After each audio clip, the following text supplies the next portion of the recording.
CPM party Telangana రాష్ట్ర 4వ మహాసభలు రేపు 25 నుంచి 28వ తారీఖు వరకు సంగారెడ్డి పట్టణంలో జరగబోతా ఉన్నాయి. ఈ మహాసభల్ని పురస్కరించుకొని రేపు జనవరి 17న జిల్లా వ్యాప్తంగా అన్ని ప్రాంతాల లోపల అన్ని మండలాలు గ్రామాల్లో సిపిఎం పార్టీ జెండావిష్కరణలు చేయాలని చెప్పి పార్టీ జిల్లా కమిటీ నిర్ణయించింది.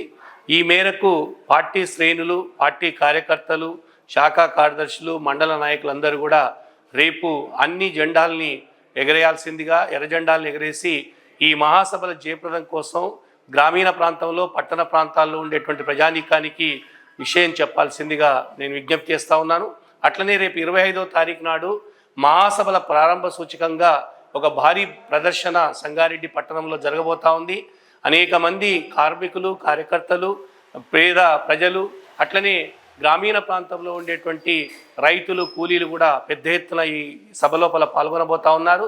ఈ సభను జయప్రదం చేయడానికి పార్టీ శ్రేణులన్నీ కూడా బాధ్యత తీసుకొని మొత్తం జిల్లా వ్యాప్తంగా ఉండేటువంటి అన్ని గ్రామాల నుంచి, అన్ని ప్రాంతాలు, పట్టణ ప్రాంతాల నుంచి, పారిశ్రామిక ప్రాంతాల నుంచి కూడా ప్రజలు పెద్ద ఎత్తున ఈ యొక్క ర్యాలీ, బహిరంగ సభలో పాల్గొనేటట్టు చేయాలని చెప్పి నేను విజ్ఞప్తి చేస్తూ ఉన్నాను.